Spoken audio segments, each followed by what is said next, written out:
ladies and gentlemen, I am back with another video on this daggum truck.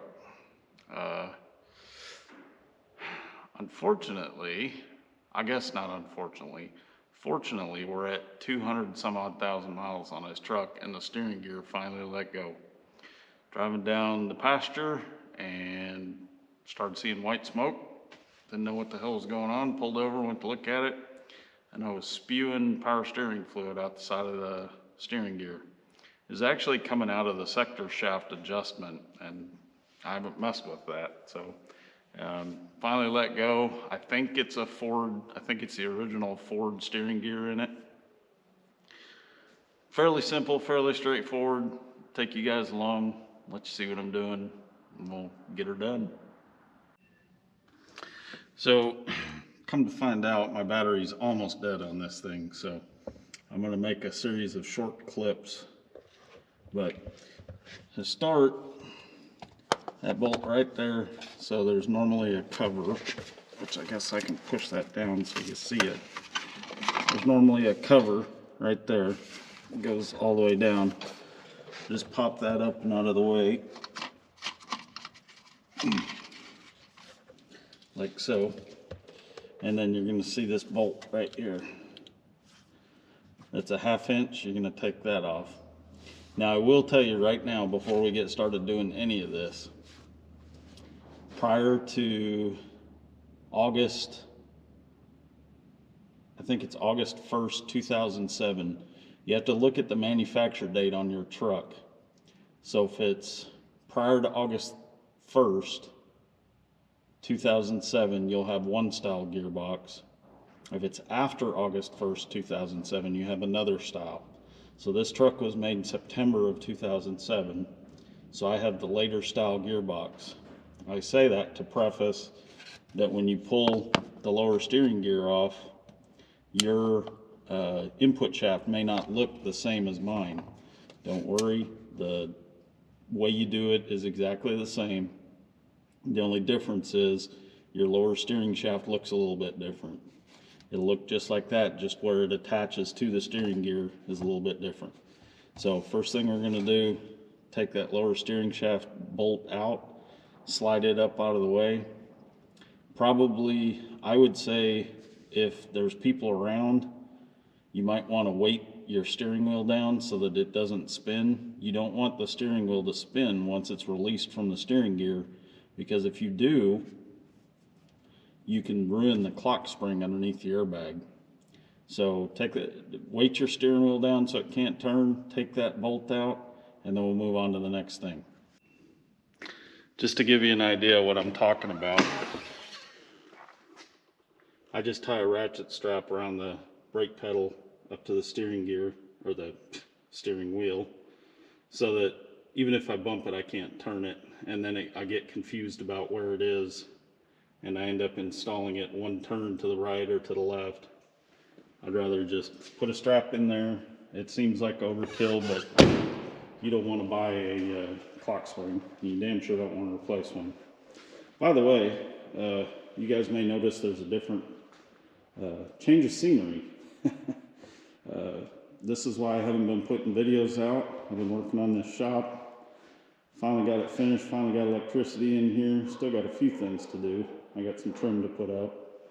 But yeah, I'm not working in a driveway anymore, ladies and gentlemen. Go production quality. Anyway, let's get this done.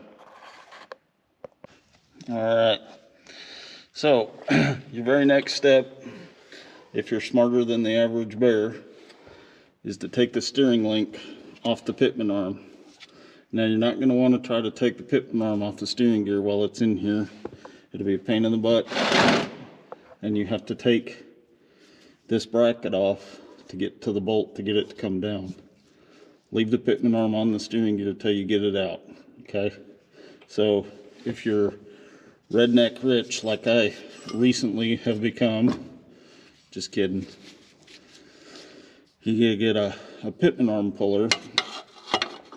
Of course, take the cotter key and the nut off, but it's going to go on there, slide over this, over the pitman arm, like so. I should probably show you what I'm doing. He'll slide over there, obviously bring the screw up, put this part on the bolt of the steering gear, and then you're going to tighten that down and it'll force it out. So I say to do this next simply because, I don't know about you, but I don't want to be laying underneath that thing with the lines disconnected. It's already dripping. I'm already going to have to deal with it, but I don't want to be getting dripped in the face trying to get that off there. I would rather disconnect it now so that I have nothing left to do but to go up, disconnect the hydraulic lines and the mount bolts and drop the thing out of here. So if you're a smart bear like me, take that steering rod off of there now. And I'll get that done and then I'll be back with you. All right, ladies and gentlemen, we had some Wile E. Coyote type shit going on down there, but we got it done. So now the steering rod, I'm sure you can, steering shaft, whatever, draglet, whatever the hell you want to call it. That thing that goes on the end of the thing, it's off of there. You can see it sitting right there. So our next step is going to be to take those two hydraulic lines, or power steering lines, or whatever the hell you want to call them. It's all hydraulic fluid. There's one right there, and one right behind it. Of course, Ford, in all their infinite wisdom, and the way that they love to design shit, they know that that's going to be a time change or something that'll fail eventually. So they put the ABS computer with hard lines right there, just to make it nice and easy for you to get around to it. So I recommend a crow's foot. If you can contort your body to get back in there to swing the wrench, by all means do it. If you're going to use a crow's foot, use a pipe flare or a pipe crow's foot. So there's, don't judge me on my toolbox, but there's, that's a pipe, or a, for those damn things, flare fitting. It's meant to hold on to all sides, and then of course you got a normal one. So we're gonna get those lines off of there, and then once the lines come off, the next step is to remove these three bolts. 1, 2, 3. These are the three bolts that are holding it on. I would suggest removing the two, loosening the top, put your hand underneath there. You can reach through this hole because there's a line that runs underneath it. So you don't want to bend that by just letting it drop. So put your hand underneath there, loosen that the rest of the way, and then it'll come out the bottom. When you do get these bolts out, if you're not going to replace them with new, inspect these, because there was a TSB on these trucks that these bolts were shearing off. So just keep an eye on them, you know, make sure there's no cracks or anything. I mean, you ain't going to have a eddy current machine to be able to check them 100%, but obviously if you go to loosen one or one's missing, you know something's going on. So just have a look at them before you reinstall them if you're going to reuse them or replace them with new. These are 10.9, so I'm going to say pretty hard, pretty tough. Just make sure if you do replace them, you replace them with something of the same grade. But let's get those hydraulic lines off there. I'm not going to show you taking the bolts out because, I mean, it's taking bolts out. If you can't figure that out, just shut this video down now and take it to a Ford dealership. All right, ladies and gentlemen, she's out, and she is not a factory Ford steering gear. It is a remanufactured. So I kind of got a little overzealous and then remembered I was recording a video, but you get out, it's going to look like this. That big ass nut is going to be on there. You're going to bust your nut loose. Giggity. It is a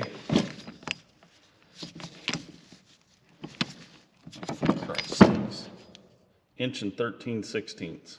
I don't know if you can see that. 1 13/16. It's a big boy. And it is, I believe it's 400, when you go to put it back on, 400, it's up there. It takes 3 men and a little boy to get that thing torqued on there correctly.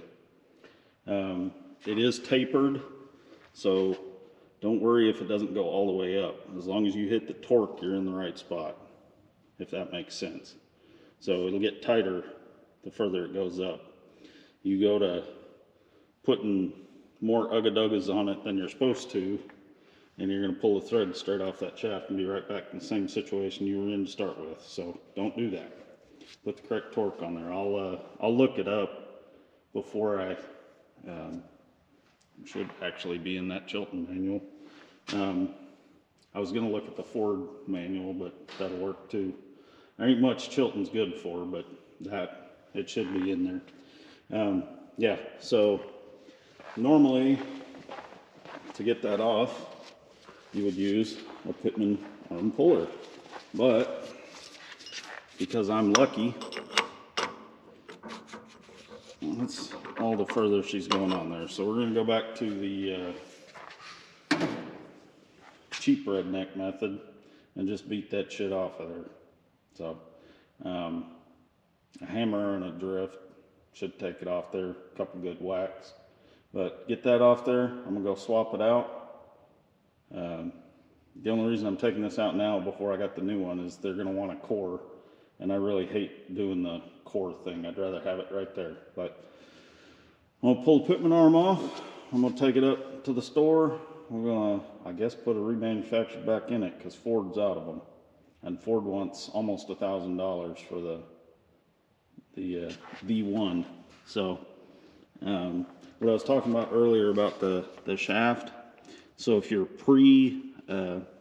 pre-August of 07, this will be splined. If you're post-August of 07, it'll look like this. So flat sides all the way around. This is the late version, if that makes sense. So, okay. All right, ladies and germs. We got the new one. It's considerably less messy. There's not hydraulic fluid all over the damn place. I mean, ATF, whatever the hell is in this sumbitch. So I got a little overzealous and already torqued the nut. The Chilton's manual says 350 foot-pounds for 2005 and later. Prior to that, well, I can't put the Chilton manual right in front of you because, well, copyright and all that good shit. But 250 foot-pounds will get you, or 350 foot-pounds for 2005 and later. So there you go. So the rest is reverser removal. The battery on my camera's almost charged up, so I might just show the process. We'll see. Essentially, it's mount it back in there, get those hydraulic lines back in this thing as fast as you can, minimize the leakage, and then we're going to hook the steering arm back to the Pitman arm and the lower steering shaft back to here. Alright, that's the hole. I won't get you guys too close because I really don't want to get my camera. Let's see if I can adjust this ever so slightly. Alright, so there's plenty of room to get it up in there. The pain in the ass of the thing is getting the damn thing mounted when the bolts started. So just kind of wipe off where the bolt hole or where the bolts go, and then a smarter guy would have got it off the bench before he pressed record, but I ain't all that bright. So another thing you got to make sure you do is the way these fittings are, they have little rubber O-rings on them. So if you're smart, get the O-rings off and replace them. All right, we win. So now we'll get that gear up in there. And I'm going to essentially set it up there, and then we'll move around to the other side. But I just wanted you guys to see what we're looking at, or what you're going to be looking at when you go to do yours. You're gonna, well, I'll show you how I get it up in there. Obviously you want the steering shaft end to go up in there, but you got to put it in kind of at an angle. So you're gonna turn it like so to get past all this bullshit. And it's a lot of fun trying to strong arm this thing up in here, because about here you have to go one-armed.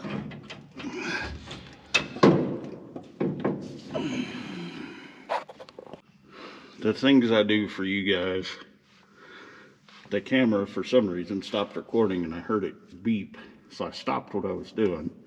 But essentially, so you want the pitman arm to be over here, sideways, put it up in there and turn. And then you can set it, there's the keeper for this bolt is sticking out. You can set it on that. Just don't stress this line very much. So then once we get it up in here, now we go to the other side and move around and play Jenga to get one of the bolts started. And damn sure don't cross them, because you're screwed if you do. So let's move around the other side and we'll get that going. I believe the silver ones like that, you probably can't see shit, but the silver ones like that, whatever. I think the silver ones are the ones that the fix from Ford has been done. The black ones were the ones that were cracking. So you guys watch from right there, and I'm gonna get underneath the truck. Actually, I'm gonna set one in there. That way I can feel. Hopefully I get just a face full of shit trying to do this. But if I saw correctly, it was pretty damn close.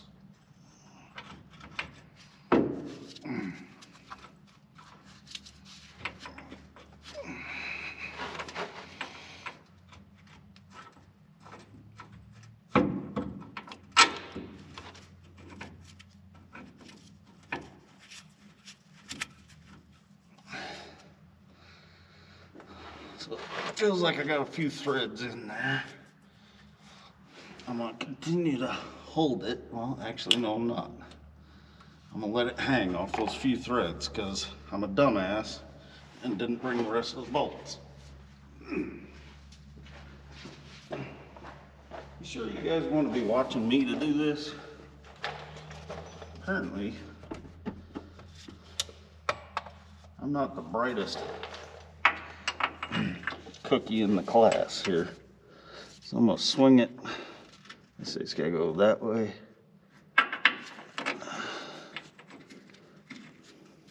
So I use that top one as a pivot point and just swung it up there. So this one should just fall right in. Just like that, boys and girls. So now that we got them all started, now you don't want to just get your impact and run the ugga-duggas in there, because those ears on there, if you get that thing just slightly in a bind, you're screwed, because you're going to snap the ear off before you even know it. So what I do is I use a little 3/8 impact with an 18mm on it. And it might impact a few times just because there's thread locker on there. But I go real slow and I guide it up in there. That way I'm not putting any stress on the thing. Because the last thing you want to do is go tell them you need a new one. because you snapped an ear off. And they're probably going to tell you in no uncertain terms to get effed.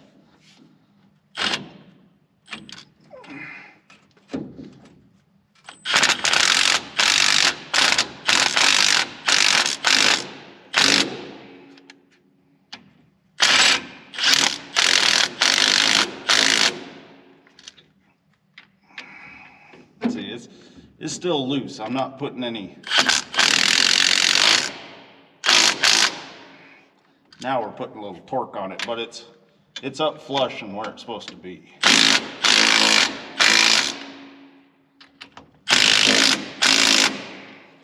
And damn sure don't run that damn thing down thinking you're, oh, I'm putting it on there nice and tight.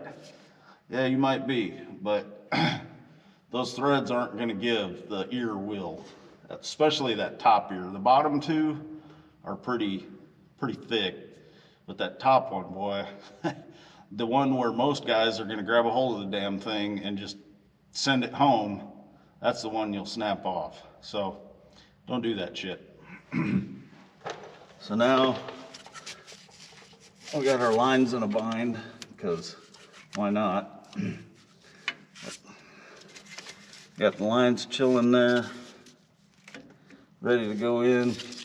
A smart guy would have taken those caps off, but an even smarter guy would have left them on so he didn't wear a bunch of damn hydraulic fluid. So now we got to get the torque value for these, torque these down, maybe go 5% more because they're used bolts. Just do not snap those ears off. You're going to have a bad day if you do.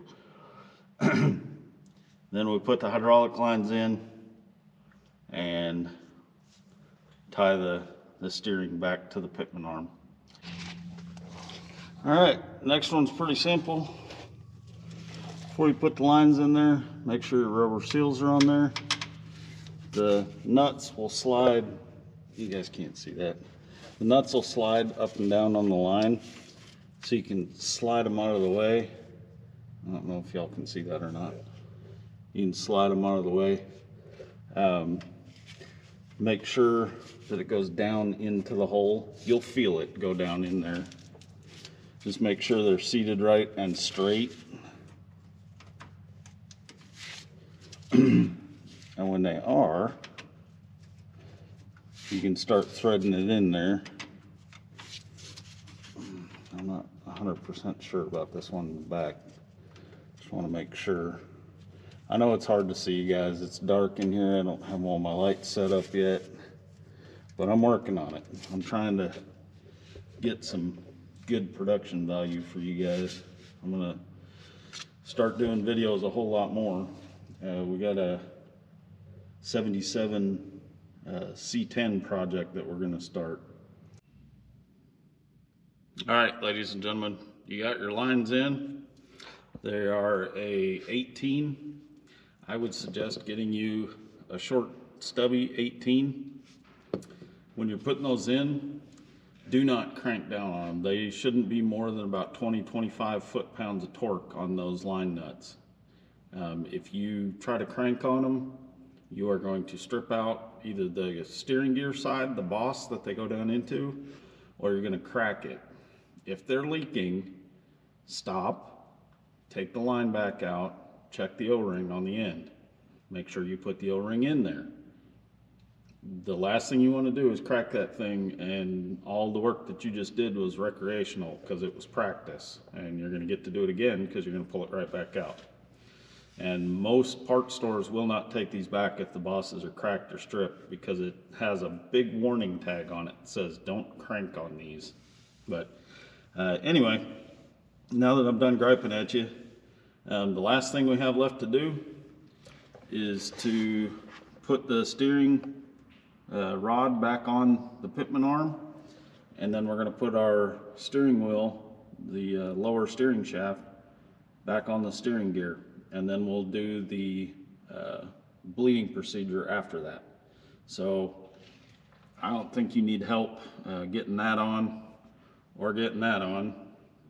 I'll do that real quick, and then I'll be back with you guys when we'll do the bleed procedure.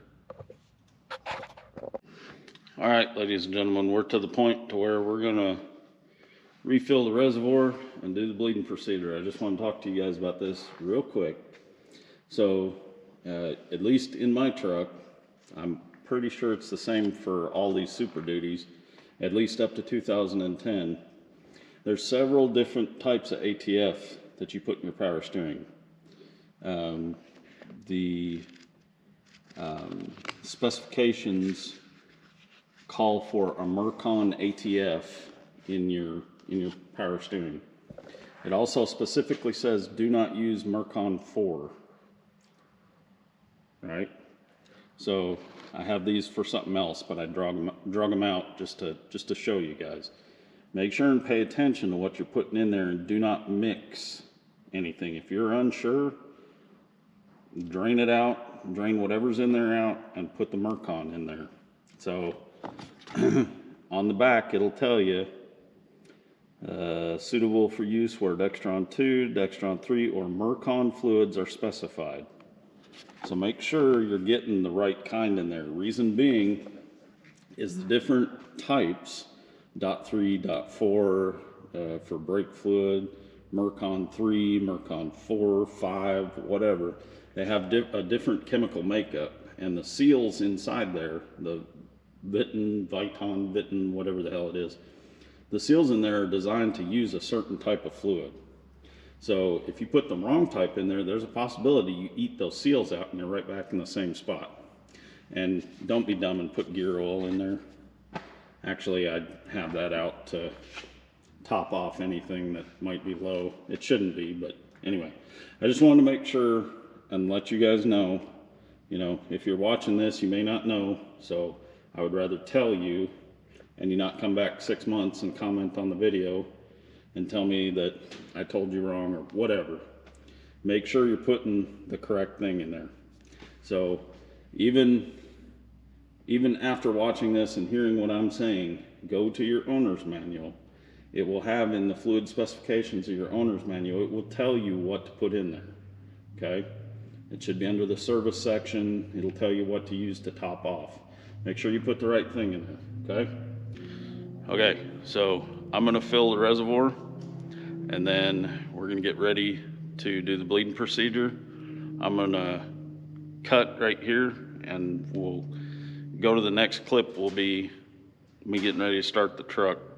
I'll lower the volume on the clip so that you guys don't have to hear my truck. But we'll set it up. I want you guys to go ahead now, pause the video, whatever you gotta do, get you a piece of paper and a pencil. Okay, there's a lot of steps to this bleed procedure. I want you to get every single one, write them down so you do them in order. I don't want anybody getting confused, okay? You don't want to not bleed this and find an air bubble while you're going down the highway or whatever, okay? Get your paper, get your pencil, get ready to write all this down, okay? All right, I have the reservoir full and we're ready to start the procedure, okay? Here's where you write it down. All right, first step, obviously, fill the reservoir, right? No brainer. You leaked fluid out, you need to replace it. There's air in the lines, that's why we're doing the bleeding procedure, correct? Cool. All right, second step, you're gonna start the truck and you're going to turn the wheel left, right, you know, back and forth. Don't go all the way to full lock. Don't go all the way till it stops. Go about a turn, turn and a half, back and forth until you no longer see bubbles in the reservoir, okay? When you no longer see bubbles in the reservoir, you're done. Those of you that went and got a piece of paper and a pencil, good on you for following instructions. You're cool. Those of you that didn't, went, hell with it, I'll remember it. You're a lot like me. I'll get you in the next video. So that's basically it, guys. Once you get it in, just recheck all your bolts. Make sure the mount bolts are, I believe it was 59 foot-pounds. The pitman arm is 350. So pitman arm to steering gear, 350 foot-pounds. The drag link to pitman arm, that nut, is 148 inch foot-pounds. Don't do inch-pounds, you're gonna have a bad day. 148 foot-pounds on the drag length to the pitman arm. Make sure you have the right fluid. Check your owner's manual or a Chilton's manual or the Ford Workshop manual. All three of those will have the correct ATF type to put in your steering reservoir. Mine happens to be, wow, I can't talk. Mine happens to be Mercon, that's what it says. I checked both a Chilton's manual and my owner's manual because I don't trust Chilton all that much. I don't have the Workshop manual out here, new shop, whatever. Yeah, and then once you have everything connected, make sure you put your steering rod, lower steering rod back on. Make sure everything's torqued and bleed it. I will tell you, so that you don't scrub your tires, normally I jack the axle up, just take the weight off of it so that the tires can kind of glide on whatever. If you're doing it in a driveway, you got rough concrete, you just don't want to scrub your tires on concrete. You can lift it up. It'll take some of the pressure off of the new steering gear, so you may not get all the air out doing it that way, but I would much rather get it pretty much bled and then go out in the dirt and move it around, if that makes sense. Don't go anywhere until it's completely bled. That's it, guys. So if this video helped you, if you were a little leery about doing this until you watch this video, give me a thumbs up. Let me know that what I'm doing is making sense to people. I appreciate all my subscribers. Love you guys. I would have never guessed that many people would want to watch a goofy redneck from Oklahoma work on a farm truck. So I appreciate it. There's more things coming on the channel now that we got the shop built. Obviously I still have stuff to do in here to get it ready, but a few builds. May not always be diesel centric.